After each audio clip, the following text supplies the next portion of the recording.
আমরা হাবকে দেখতে চাই সিন্ডিকেট মুক্ত, বৈষম্য মুক্ত একটি সকল সদস্যদের স্বার্থ সংশ্লিষ্ট বিষয়ে হাবকে কার্যকর অবস্থা দেখতে চাই। আর এর আগে তো যারা ছিলেন বিশেষ করে তারা তো অনেক দুর্নীতি করে গেছেন। আমরা চাই দুর্নীতি মুক্ত একটি হাব প্রতিষ্ঠা হোক। হাবকে নিয়ে বিশেষ কোনো বিতর্ক নেই, মূলত আসলে হাবের ভিতরে কিছু সদস্যদের নিয়ে বিতর্ক আছে। হাব আমাদের প্রাণপ্রিয় একটি সংগঠন, সকল যারা হজ এজেন্সির মালিক আছেন তাদেরকে নিয়েই গঠিত।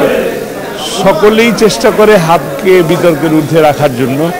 আমরা ইনশাল্লাহ আগামীতে যদি আমাদের প্যানেল বিজয় হয় তাহলে বাংলাদেশ এবং সৌদি আরবের সাথে একটি বার্গেনিং অবস্থায় যে, বিশেষ করে সৌদি আরব যেমন বারবার আমাদের উপরে কোটা নির্ধারণ করে দেয়, এখন দিচ্ছে 1000, এটা আমাদের জন্য অনেক পীড়াদায়ক। এটা আমরা ইনশাল্লাহ তাদের সাথে কথা বলে যতটা সহনীয় পর্যায়ে নিয়ে আসা যায়, হজ এজেন্সির মালিকরা যেন প্রত্যেকেই যেন ব্যবসার মধ্যে সম্পৃক্ত হতে পারে, সেই জায়গাটা নিয়ে যাওয়ার জন্য আমাদের প্রচেষ্টা থাকবে ইনশাআল্লাহ।